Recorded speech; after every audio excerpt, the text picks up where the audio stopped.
I'm Dana Loesch. So anybody with two brain cells to rub together knows that the wheels are coming off this bus called the Biden administration. So it turns out it's happening a lot faster than I think anybody pretty much imagined. So remember, President McUnity was going to end the pandemic, and the pandemic is in full swing.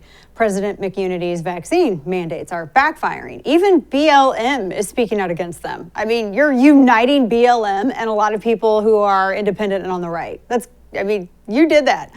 Biden was going to also improve the economy, but we got new jobless claims in, and it's bad. We have a labor shortage. We have supply chain disruptions and inflation. We were going to be respected again in the world. Our allies are now angry with us. The French ambassador returning home and Israel's ambassador possibly leaving next. Our NATO allies feel completely disregarded, especially after that disastrous Afghanistan exit in which we left thousands of Americans and allies behind enemy lines. Hundreds are still there. And following right on the heels of the foreign policy disaster still unfolding in Kabul comes another disaster, this one on our southern border. It's ongoing.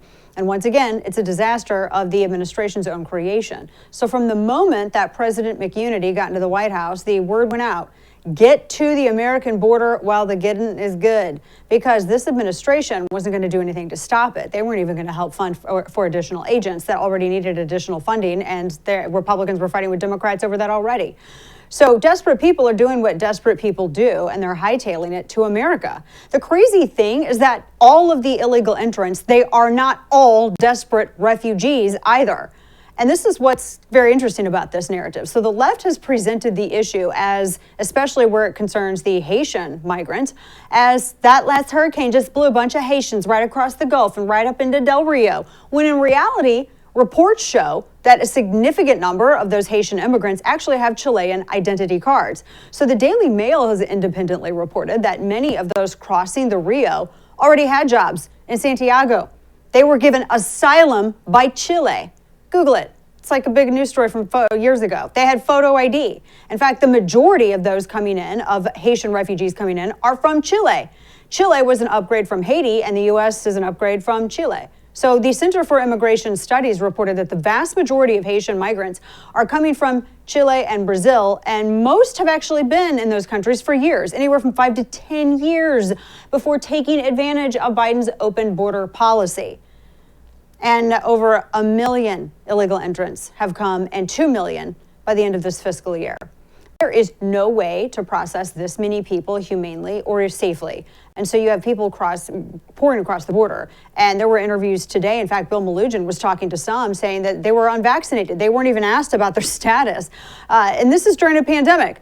You can lose your job if you don't get vaccinated in some instances, and actually most with this mandate. The Border Patrol tries in vain to intervene to protect America from this overwhelming wave of people whose identities can't always be verified pouring across the southern border. And when they do, they're called racists by the administration that actually caused the crisis to begin with. They smeared the mounted Border Patrol and accused them of whipping Haitians. And now some of those mounted Border Patrol are suspended from their jobs. Here's Jen Psaki, White House spokesperson, never missing an opportunity to deflect from this administration's disaster. Watch. We feel those images are horrible and horrific. There is an investigation the president certainly supports, overseen by the Department of Homeland Security, which he has conveyed will happen quickly. I can also convey to you that the secretary also conveyed to civil rights leaders earlier this morning that we would no longer be using horses in Del Rio. She's really concerned about those racist and evil horses. They were reins, so they're getting rid of the horses. No, now you have to just chase people down and whoop them on foot. No, they were reins always. That's insane. But the policy's still there. They're conducting an investigation. They suspend the use of horses at the border, but not the policies that are causing all of this. So there's not going to be any investigation of the Afghanistan debacle. And I should point out, too, that no one lost their job in the Biden administration after 13 U.S. Marines, service members, were killed and thousands of Americans and allies stranded. Now, in any case, Democrats, rather than praise Border Patrol for having to do the job the federal government won't, they use it as another opportunity to malign the United States as a racist country, which I ought to add, the majority of Border Patrol agents are Hispanic, and people who don't realize this have never been to the border or left the Tupperware fresh environment of New York or DC or LA. It's insane. This is Maxine Waters, who's still totally nuts, going off about it. But notice it's not just the Border Patrol that she's claiming about. She's also kind of slamming the Biden administration, which I don't necessarily trust this strategy. I think they're still trying to focus that much on this, and they're having this faux compassion to try to get the Biden administration past the Afghanistan debacle. Watch this. I'm pissed. I'm unhappy, and I'm not just unhappy with the cowboys who were running down Haitians and using their reins to whip them. I'm happy with the administration. We are following the Trump policy. He is the one that does not follow the Constitution and would not allow those seeking refuge to be able to petition to get into the country. What the hell are we doing here? What we witness takes us back hundreds of years. What we witnessed was worse than what we witnessed in slavery. I can't believe I heard that. You did too. That's nuts. So apparently Maxine Waters is claiming that under former President Trump there was no asylum, when actually it was just the Remain in Mexico policy, which you have to do if you come from any other country. And also, if you try to go to any other country, there's ways to file for asylum that don't include going across the border. And it's weird because she's speaking specifically of Haitian refugees who were already given asylum in Chile. Yeah, she's nuts. So we heard a couple of things here. One, she has no idea how to ride a horse. Two, she has no idea about the makeup of Border Patrol. And three, she thinks overwhelmed Border Patrol is the enemy, and what they did in trying to block people from illegally crossing into the border is worse than all of slavery. Maxine Waters really is not our finest there in D.C., right? Now, with all of the discussion about the former president of the United States, remember the whole kids in cages thing? What do you think that the Biden administration is planning to do? They're actually going to, and this was because of an official job request that went out, they're actually going to be sending them to GITMO. Yes, the GITMO terrorist prison facility. There, see? That's detained 780 suspected terrorists since 2002. Biden had promised to close GITMO while he was campaigning. Now he's sending Haitian refugees to GITMO.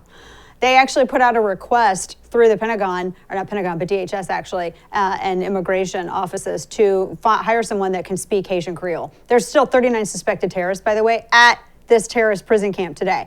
The Biden administration, remember, all campaign, they wanted to shut down GITMO, just like Obama said, wanted to shut down GITMO, but they never did. So now Biden, the administration, wants to open up GITMO to house Haitian refugees. So the very compassionate Biden administration is going to send refugees to GITMO. And now it's also Biden's special envoy to Haiti, Daniel Foote, that just resigned. So when it rains, it pours. He's resigning after only 2 months on the job.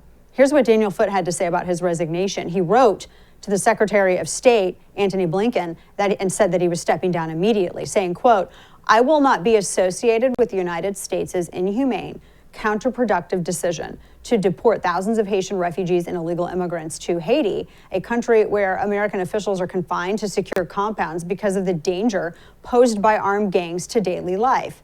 Our policy approach to Haiti remains deeply flawed, and my policy recommendations have been ignored and dismissed when not edited to project a narrative different from my own," end quote.